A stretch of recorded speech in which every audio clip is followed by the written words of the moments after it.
Hello and welcome back to another edition of Relic Picks.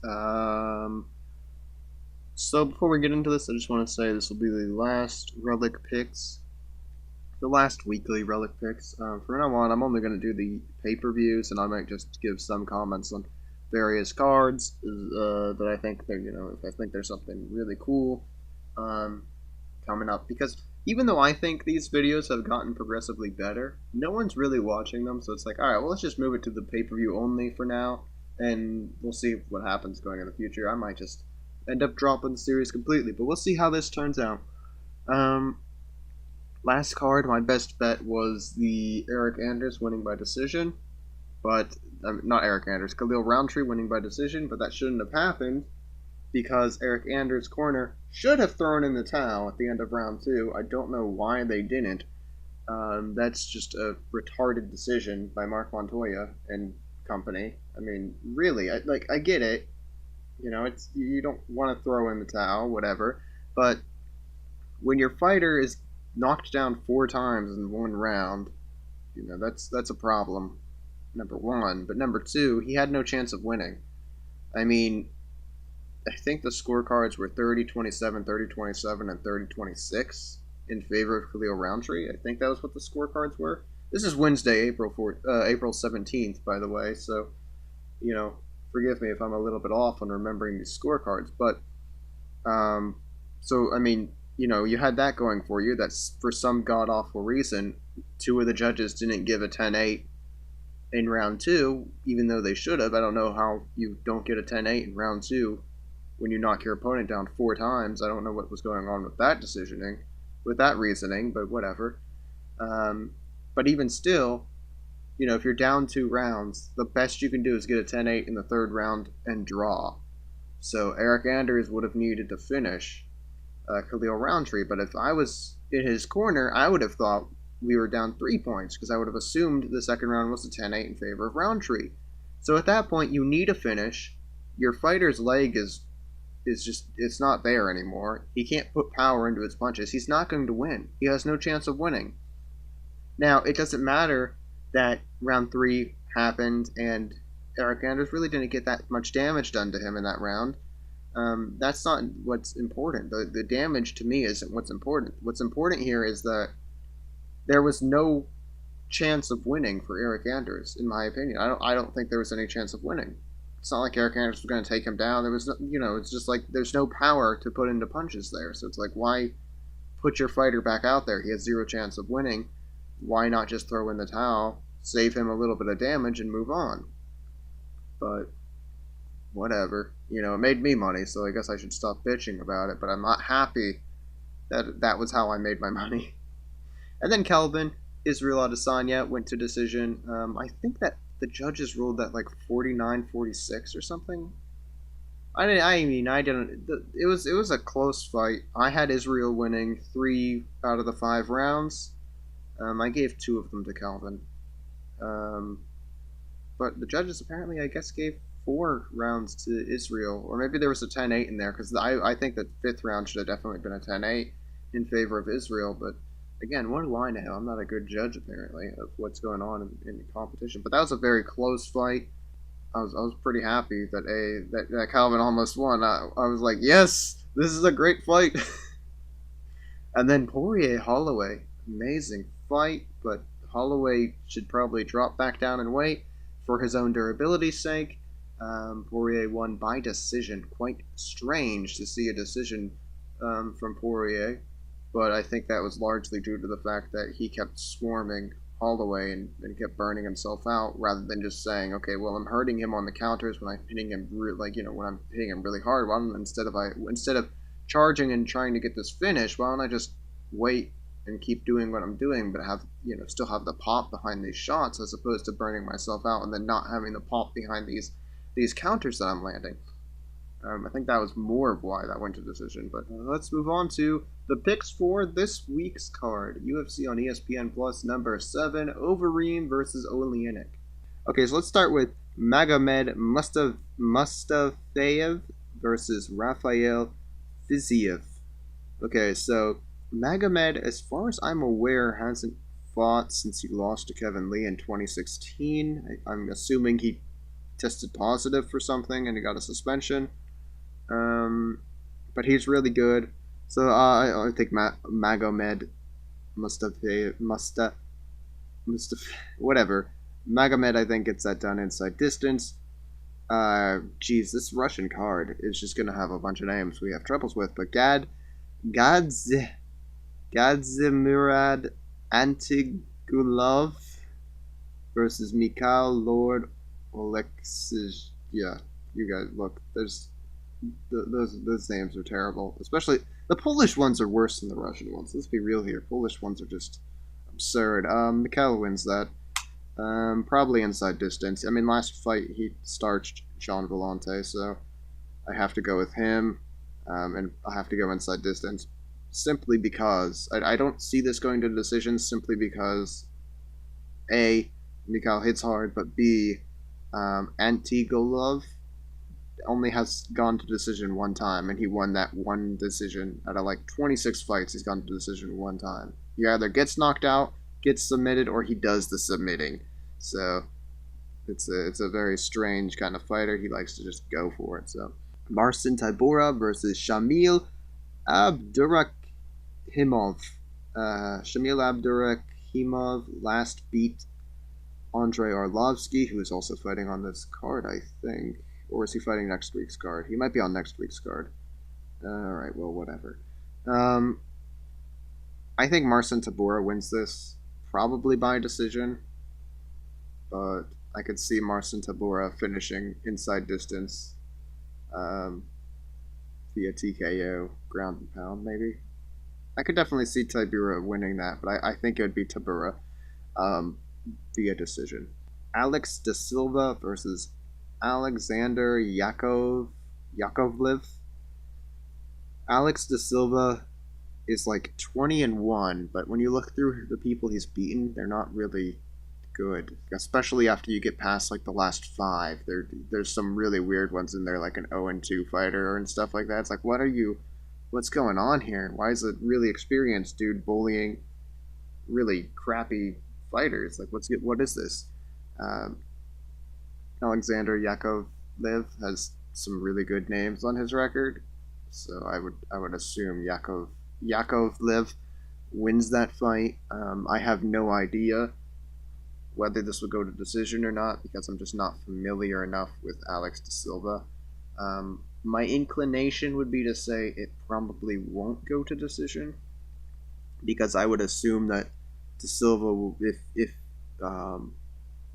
if he doesn't knock Alexander out like right off the bat, like in either the first or second round, I would assume that he'd be so tired in round 3 that Yakov finishes him or something. But I don't know. I just don't know how that fight's gonna go down. Keita Nakamura versus Sultan Aliyev. I don't see Sultan winning this. I would think that Keita Nakamura wins this. I would assume by decision. Probably isn't going to get a submission here, but who knows? I think it's Nakamura by decision. Movsar Evliov versus Sung Woo Choi. Sung Woo Choi has only fought in Korea, as far as I'm aware, and for the most part has only fought Asian fighters. There's a couple people with decent records, but the people with decent records were also Korean, and the people who didn't have it, like, seemingly, the people with bad records were just people who were brought in for the Koreans to beat up. Like, that's what it looked like whenever I was looking through this guy's record. It just didn't seem like he was in a very competitive organization. It seemed like the organization was largely bringing in kind of guys to intentionally have them lose to the hometown fighters, and then sometimes you put those hometown fighters against one another and they have those good records. But I'm not liking Sung Woo Choi, so I think, and if you look at Movsar Evliov, he actually has a really good record. He's fought some really tough guys, so some guys who have some really good records. So say what you will about Russia, and I give a kind of a weird look at Russia sometimes because of how some of those fights are done and how some of those fighters' records are, but it's not Brazil and it's not Korea. And what I mean by that is that they don't. Russia doesn't protect fighters quite as much as those two areas, and some other areas that you'd see it throughout Europe. But in countries like in very specific organizations in Brazil, you'll find some really weird fights, such as some of the things that Alex da Silva has had. Um, and in obviously in Korea, whatever organization that Sung Woo Choi was associated with was doing some weird things. Although that might not even be a Korean, or I don't know. I didn't go and find the history of this particular company, but there are some places that just they really like giving people really bad competition to fight, and sometimes Russia does that, but other times Russia has these just killers fighting each other. So um, Ivleov, I think, has fought some pretty decent guys. So I would give this to Ivleov, probably by decision. And the reason I say that is because Sung Woo Choi has not been finished, and these South Korean fighters are bloody weird. Whenever the UFC picks up a South Korean fighter, just look back at I don't remember the guy's name, so I can't even really. Peter Yan. Look at the South Korean fighter who fought Peter Yan. Just these South Korean fighters. There's some weird thing where UFC keeps picking up these super tough fighters. So I would just assume this will probably be a decision, just because it's I wouldn't want to put a bet on either of that shit because I just don't know, and it's we've seen a bunch of these South Korean fighters come in and just they're super tough. So F that. Alan Emadovsky versus Kierzotov. Not even close. Okay, what I got here is Alan Emidovsky winning inside distance. Alan has won all of his fights via TKO, I believe. Again, I haven't looked at these in a little bit, and I don't have them open right in front of me right now. So that's a shame. But yeah, I think he's won all of his fights by TKO. Jotko is 19-4 though, so I think it's like an 8-0 fighter versus a 19-4 fighter. In Jotko's last two, he was knocked out. Well, finished. He lost by TKO. I just don't like Jotko in this fight because just his chin is worrying me at this point. And looking at some of the people that Alan fought, it's not like they were all chumps. So I don't know. I'm not liking it for Jotko in this case. And also just how Jotko looked in his last three fights. The Branch fight, and I don't remember who the hell else he fought. Brad Tavares was one of them, though. I don't like him. I don't like how he's looked in those. He just doesn't seem to... I don't know. He doesn't seem as sharp as he was. Antonia Shevchenko versus Roxanne Modafferi. I think Antonia will win this. Roxanne's not a bad underdog bet, to be completely honest. She has so much experience. She recently beat Barb Honchak, I think, or however you pronounce that name. She typically only loses by decision. She is actually really good. Antonia's last couple opponents, not the best, not the worst. This is definitely going to be her most experienced opponent she's taking on, so who knows how this could go. So Roxanne's not a bad bet if you're feeling adventurous. It's just probably not going to go well for her. I think Roxanne's also 34, 36? So that's probably going to be working against her. Devin Clark versus Ivan Shitirkov? I have no goddamn clue. What a crazy name you've got, sir. Devin Clark typically... I think he's been knocked out once and lost 2 by decision. I think that's what he's got for his record.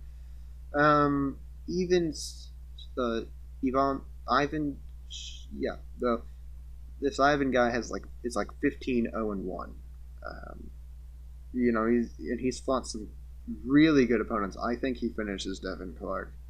So I would think Ivan wins inside distance. That would be my pick for that one.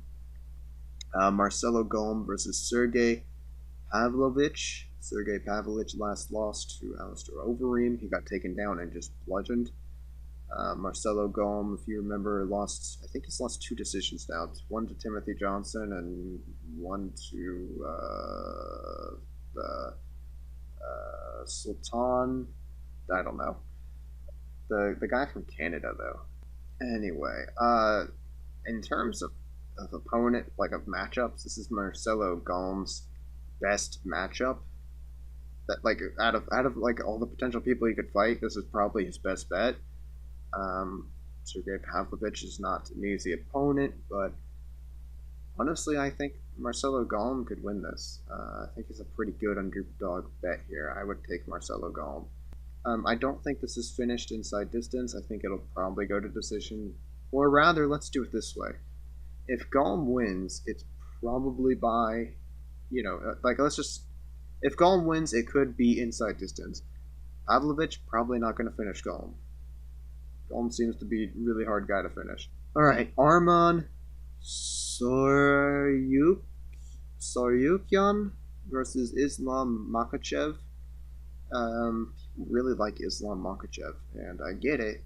He's done good in the UFC. He beat Cajun Johnson, blah blah blah. Arman is like a 13-1 fighter. Islam's a 16-1, I believe. I would go with, to be honest, I think these two are a little bit more evenly matched than what people are giving credit for. I would take Arman to win this inside distance. Okay, that's my prediction here because it just I'm feeling it. I don't have a great reason. I just think these two are a little bit closer than what people are anticipating. And I would definitely pick Arman to win, and I'm waiting for him to go up in odds because, again, lowest he's been.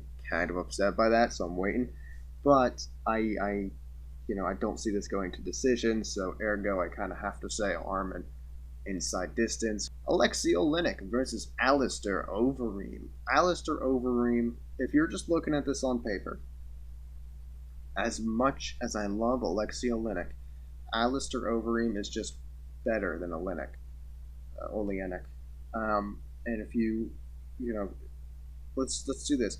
Alistair Overeem has only lost 1 fight by submission. Do you know who finished him by submission? If you don't count submitting to strikes as a submission, because he has to submit to strikes as well. But I don't count those as submission. I count those as a TKO because I think that's what they're usually counted as. Alistair Overeem has only 1 submission against him. That was to Fabricio Verdum via Kimura. Like, it's insane how difficult Overeem is to tap. That's Alexei's really only path to victory usually is to get a submission. So when you're looking at that kind of thing and you see a guy who just hasn't been finished and that's the only path that Alexei's got, it's a little bit worrying. It'd be very easy to say Overeem wins this inside distance. Let's just say this: it's not going to decision. This fight's not going to decision, and the reason for that is just very simple. Oleinik can't go 25 minutes anymore. No offense to Oleinik, but Oleinik. But every fight we see him, he gets hurt really early. And it's clear he wants to be able to keep going, but like Mark Hunt's leg kicks effed him up really bad. Mark Hunt landed like a 1 punch that almost flatlined him. Like, in all of his recent fights, he's been cut open horribly. Junior Albini cut him open terribly. He's got a lot of heart. He works hard, but he's just not as durable as he wants to be. And it's a pretty safe bet to say that if Overeem wins this, it probably won't be in the first round. I will give Oleinik that much credit in saying that while he's clearly not a durable fighter, he typically can get through a first round even if he's badly hurt. He can just push through it. But then it ends up being too much, and that's when he gets finished in the second. But you can't take that bet only because Oleinik does that weird shit where he'll pull guard, and Overeem could just smash him on the ground in the first round if he does that. But my main issue here is why I think this probably won't even get to round two is because that's the case. Either he pulls guard and gets smashed, he taps Overeem. That's the only real, I don't think this goes to round three at the very, very least. And I think because I am a huge Oleinik fan, I think Oleinik gets a stun. And I think he taps Overeem. I'll just take that bet. Seriously though, I do think that's Overeem seems really overconfident going into this, and he has every right to be, because objectively I would agree with him on everything he's saying, where he says I'm better everywhere, I'm more durable, I'm stronger, yada yada. But I don't like that kind of confidence when you're fighting somebody who has clearly one of the best squeezes we've ever seen in Alexei Oleinik. He is a choke master. He'll just choke out anybody if he gets holding your neck. So that's just it's. I mean, Mark Hunt was joking about it, and I hated hearing Mark Hunt joke about getting choked by Oleinik. He was like, "Oh yeah, I'll just give him my neck. What's he gonna do?" It's like, no, you can't be that confident against a guy like Alexei. You can't even joke about that shit because he can get you and he can choke you. Now, Alexei even admitted, I can't get um, the Ezekiel choke on Hunt. His neck's too small. Um, but that's why there are other chokes. And Hunt kind of was laughing off the possibility of being choked until he got choked. Um, so I didn't. I mean, he was probably laughing off specifically the Ezekiel, but whatever. Anyway, I just don't like that kind of confidence out of Overeem at this particular point. I just don't think it's a wise thing. It seems like he's overlooking Oleinik just a little bit. So I would pick Oleinik to win this. And here's the other thing too. I'll admit freely that I don't think Oleinik has that much power in his hands. But if the only thing that you're worried about is a guy taking you down and submitting you, and that's kind of the reputation that he has, so that's the only thing he's got going for him. That opens up a few things. That opens up mistakes. That opens up getting caught with a punch that knocks you out. So I just think Oleinik wins this inside distance. I think that'll be the best. Now, again, I'm super biased. Oleinik has made me so much money, so because he just taps people, and I'm like, he'll tap about Junior Albini, he'll tap Hunts, I just had him paid to tap so many guys that it's just I never go against him, so unfortunately, um, but I think he wins this inside distance. All right, let's just go quickly over UFC on ESPN3, Jacare versus Hermanson. I'll do that as well, just because I'm not going to do an actual show for that one. Let's see what time we're at right now. 26 minutes. I can do this one real quick. We're not really going to talk about this. Let's start with Ben Saunders, Takashi Saito. Saunders is old. His chin's going. Takashi wins this. Takashi has beaten some tough dudes, and he's finished them. So I go with Takashi to win that. Thomas Gifford versus Roosevelt Roberts. Roosevelt Roberts, I have him winning that. He just seems better than Thomas Gifford. And he had a really impressive debut, too, so I go with Roosevelt Roberts. Jason Gonzalez versus Jim Miller. Jason Gonzalez, not much of a TKO threat, mostly a submission threat guy. I think Jim Miller wins this, so I have Jim Miller on that one. I should do inside distances, huh? Takashi finishes Saunders. Roosevelt will probably finish Gifford. I think Miller will actually end up finishing Gonzalez. So I don't think any of those go to decision. Jessica Penne, who I thought had been released by the UFC, but apparently not. Jody Esquivel. They both are kind of bad. They're not very talented. I guess that's not really great. They're not very refined. That's a better way of putting it. That's a nicer way of putting it. They might, get there someday, but they're not UFC caliber. I guess that would be the easiest way of putting it. I think Jessica Penne wins this by decision. And we all lose, because it's probably going to not be a fun fight to watch at all. I don't really like strawweight. I don't like that division. It's just they're too light, so they can't hit very hard. So there's not a lot of these engagements are just like not fun to watch because there's not a real threat there. I don't know. That's just me though. Some people are really into strawweight. Some strawweight fights are great, but anyway, Court McGee, Diego Lima. I don't like Diego Lima. I don't think he's a very good fighter, so I'm going with Court McGee on that. And I just don't think Diego wins this. He would have probably been released had he not knocked out his last opponent, but I think Court's not going to get knocked out, and I don't think that there's any other. And I just think that Court's a better fighter, so I think Court McGee wins that. Carla Esparza, Verna Jandiroba. Okay, so Verna Jandiroba is filling in for someone else. Now, currently, Verna's the underdog. I've looked through Verna's record. I've kind of taken a look at some of the shit she's done, and I'm impressed by her. So she has a great record. She's beaten a lot of tough competition, and she's finished a lot of tough competition. So in this case, I think she beats Carla Esparza. Now, I don't know if it'll be by decision or if it'll be inside distance. You can take your pick on that. Esparza's hard to finish, but I say that, but when you look at Esparza's record, she hasn't fought a bunch of girls who are submission threats, like who are legitimate, terrifying submission threats. Verna is kind of a terrifying submission threat, so Verna could absolutely win this by submission, but I have Verna winning.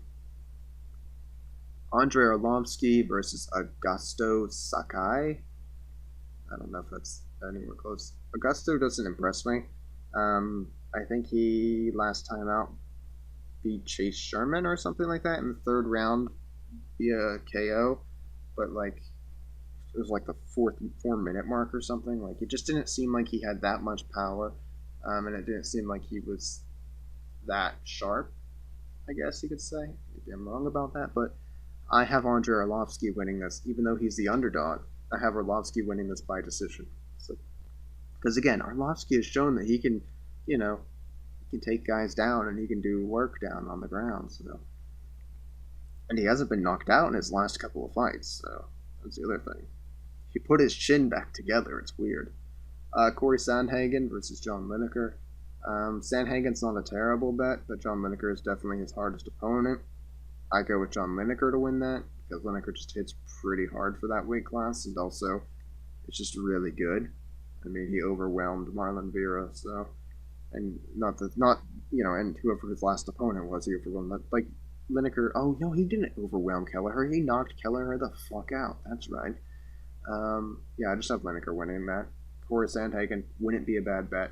Really talented kid. Ian Kutalaba versus Glover Teixeira.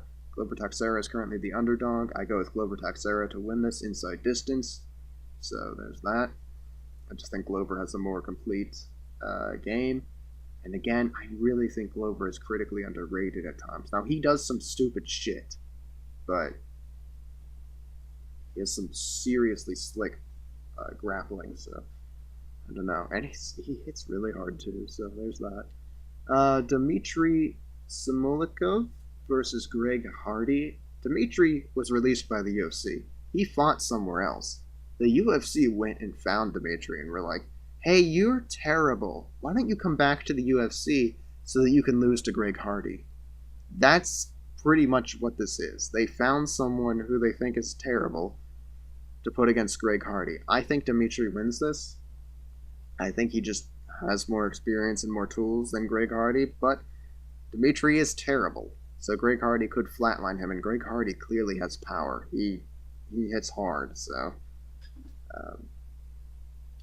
it's not a great bet to pick Dmitry to win that, but I do think Dmitry wins that. I think that he just has more tools, and I didn't like how Greg Hardy looked on the ground against Alan Crowder, so there's that too.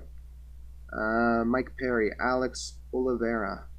Perry wins inside distance. Oliveira just hasn't been impressing me lately. He got finished by Gunnar Nelson last time out. He got fucked up by Gunnar Nelson. I think Perry will beat him.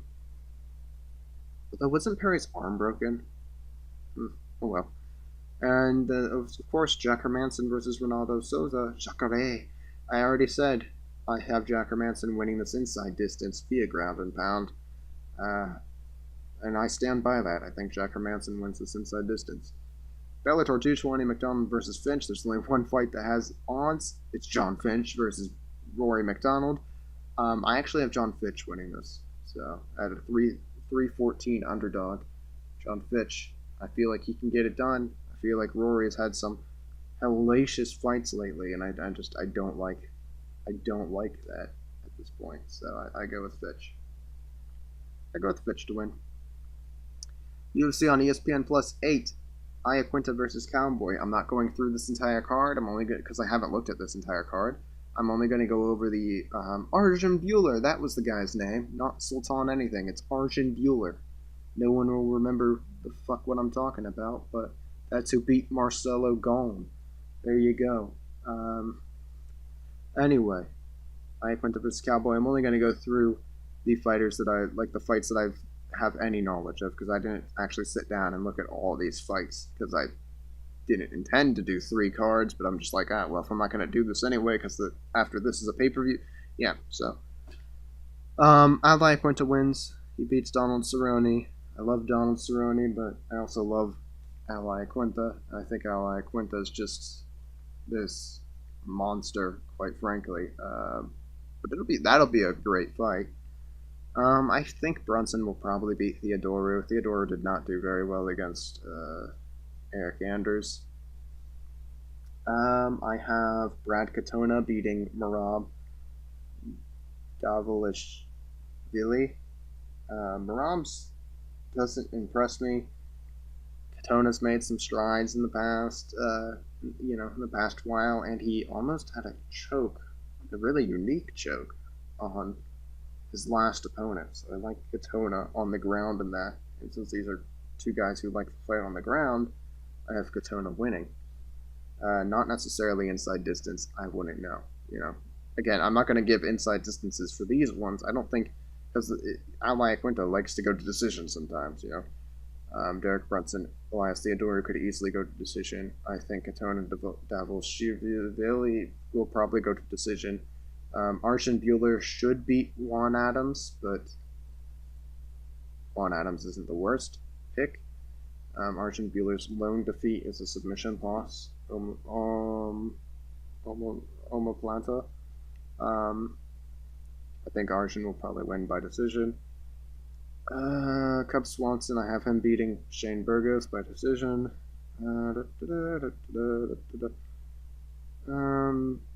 Again, a lot of these I haven't looked at, so I can't give you. I mean, I haven't really in depth looked at yet, so I can't give you a great, thingy-mabob. Macy Chiesen should finish Sarah Moran. Oh well, maybe she won't finish Sarah Moras. Because if I'm remembering Sarah Moras, I think Sarah Moras is actually pretty good. But I have Macy Chiesen winning that fight. Probably inside distance. Macy hits goddamn hard for a 135er. Like a 145 probably was okay for her. Not really a 145 division in the UFC unless you want to fight Cyborg, so probably why she was like, alright, I'll just drop to 135 so I can go fight some people. But yeah, she hits really hard. I go with Macy to win that fight. That's it. That's all we're going to do here. The next time we do this will be in May. So the next Relic picks will be in May. It'll be for UFC 237. Namajunas versus Andrade. Okay? Okay. Just to say it, I have Andrade winning. I thought Andrade was I actually said after Rose Namajunas won and beat Joanna Jędrzejczyk the first time, I'm like, where do you go now if you're Rose? I think you have to fight Joanna Jędrzejczyk again. I think that's also the safest move because Jessica Andrade is a boogie matchup for her, I think Jessica, was difficult for Joanna. but I definitely think it's just, Ioana could beat her. I think Rose could beat Ioana. I think it's like a little triangle kind of thing where, one beats one, and they could just revolving door it if they if they did that. So, but I think Jessica Andrade, this is a great matchup for Andrade. I think. Namajunas though, tough as nails, so good for her. But yeah, that's it. We're not going to go through any other stuff because you'll see those whenever we see them. But yeah. Alright, thank you for watching, listening, whatever. 38 minutes. Well, we did do 3 extra cards, or 2 extra cards. What did we do? We did shock arrangement. Yeah, I guess, whatever, we could say 2 extra cards. Well, that's it. See you guys in May. Bye. I hate editing these.